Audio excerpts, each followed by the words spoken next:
UP election के लिए AIMIM ने जारी की उम्मीदवारों की पहली लिस्ट। 9 सीटों पर एआईएमआईएम ने किया उम्मीदवारों के नामों का ऐलान। गाजियाबाद के लोनी से डॉक्टर मेहताब को टिकट दिया गया है, जबकि हापुड़ के ग्राम मुक्तेश्वर से फुरकान चौधरी को टिकट मिला है। दुल्ला हापुड़ से हाजी आरिफ को टिकट मिला है, जबकि मेरठ के सिवाल खास से रिफत खान उम्मीदवार बनाए गए हैं।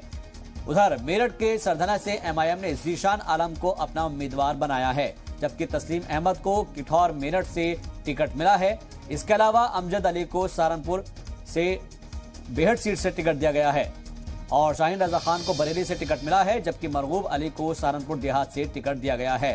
तो ऑल इंडिया मजलिस इत्तेहादुल मुस्लिमीन ने अपने उम्मीदवारों की पहली फहरिस्त जारी की है और 9 उम्मीदवारों की ये फहरिस्त है। जिसमें खबरों में बने रहने के लिए आप हमारे फेसबुक, ट्विटर, इंस्टाग्राम पेज को फॉलो कर सकते हैं और ताज़ा अपडेट्स के लिए हमारे यूट्यूब चैनल जी सलाम को सब्सक्राइब कर सकते हैं।